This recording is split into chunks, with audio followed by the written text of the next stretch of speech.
ಇನ್ನು ಸುನಿಲ್ ಬೋಸ್ ಅವರ ನಿವಾಸದಲ್ಲಿ ಈಗ ಸದ್ಯಕ್ಕೆ ಸಿದ್ದರಾಮಯ್ಯ ಅವರಿದ್ದಾರೆ. ಸುನಿಲ್ ಬೋಸ್ ಅವರ ನಿವಾಸದಲ್ಲೇನೆ ಸಿದ್ದರಾಮಯ್ಯವರು ಇವತ್ತು ಊಟ ಸವಿದಿದ್ದಾರೆ.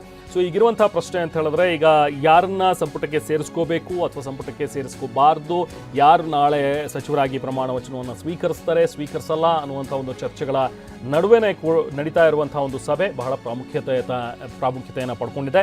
ಇವತ್ತು ಒಂದು ಸುತ್ತಿನ ಒಂದು ಮಾತುಕತೆ ಈಗಾಗಲೇ ಡೆಲ್ಲಿಲಿ ಆಗಿದೆ. ವರಿಷ್ಠರೊಂದಿಗೆ ಸಿಎಂ ಸಿದ್ದರಾಮಯ್ಯ ಪ್ರತ್ಯೇಕವಾಗಿ ಮಾಜಿ ಸಿಎಂ ಸಿದ್ದರಾಮಯ್ಯ ಪ್ರತ್ಯೇಕವಾಗಿ, ಜೊತೆಗೆ ನಿಯೋಜಿತ ಸಿಎಂ ಆಗಿರುವಂತಹ ಡಿ ಕೆ ಶಿವಕುಮಾರ್ ಅವರು ಪ್ರತ್ಯೇಕವಾಗಿ ಈಗಾಗಲೇ ಸಭೆಯನ್ನು ಮಾಡಿದ್ದಾರೆ. ಅದಾದ ನಂತರ ಭೋಜನ ಸವಿದಿರುವಂಥದ್ದು ಸುನಿಲ್ ಬೋಸ್ ಅವರ ನಿವಾಸದಲ್ಲಿ. ಆ ಒಂದು ಫೋಟೋಸ್ ಕೂಡ ನಮಗೆ ಈಗ ಲಭ್ಯವಾಗಿದೆ, ನಾವು ಗಮನಿಸ್ತಾ ಇದ್ದೀವಿ. ಭರತಿ ಸುರೇಶ್ ಅವರು ಕೂಡ ಇದ್ದಾರೆ, ಜಾರ್ಜ್ ಅವರು ನೋಡ್ಬೋದು, ಮಹದೇವಪ್ಪ ಅವರನ್ನು ಕೂಡ ನೋಡ್ಬೋದು, ಜೊತೆಗೆ ಪೊನ್ನಣ್ಣ ಅವರು ಕೂಡ ಇದ್ದಾರೆ, ಯತೀಂದ್ರ ಅವರು ಕೂಡ ಇದ್ದಾರೆ.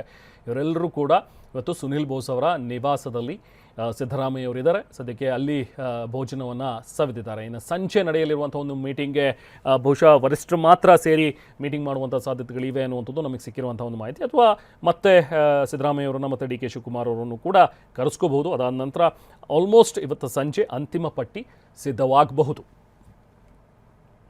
ಸೊ ಡಿ ಕೆ ಶಿವಕುಮಾರ್ ಅವ್ರ ಜೊತೆಗೆ ಇನ್ನೂ ಎಷ್ಟು ಜನ ಸಚಿವರಾಗಿ ಪ್ರಮಾಣ ವಚನವನ್ನು ಸ್ವೀಕರಿಸ್ತಾರೆ, ಯಾರೆಲ್ಲರೂ ಇರಬೇಕು ಬೇಡ ಅನ್ನುವಂಥದ್ರ ಬಗ್ಗೆ ಇನ್ನೂ ಕೂಡ ಆ ಪರ್ಮಿಟೇಷನ್ ಕಾಂಬಿನೇಷನ್ಸನ್ನು ಇನ್ನೂ ಕೂಡ ಮಾಡ್ತಾ ಇದ್ದಾರೆ. ಯಾಕಂದರೆ ಪಟ್ಟಿ ಸಿದ್ಧ ಮಾಡುವಂಥದ್ದು ಅಷ್ಟು ಈಸಿ ಇಲ್ಲ. ಯಾಕಂದರೆ ಇಲ್ಲಿಗ ಡಿ ಕೆ ಶಿವಕುಮಾರ್ ಅವ್ರದ್ದು ಒಂದು ಪಟ್ಟಿ ಇರುತ್ತೆ, ನಾನು ಈ ಎಲ್ಲ ಶಾಸಕರು ನನಗೆ ಸಚಿವರಾಗಿ ನನ್ನ ಮಂತ್ರಿಮಂಡಲದಲ್ಲಿ ಇರಬೇಕು ಅನ್ನುವಂಥದ್ದು ಅವ್ರಿಗೊಂದು ಇಂಗಿತ ಇರುತ್ತೆ.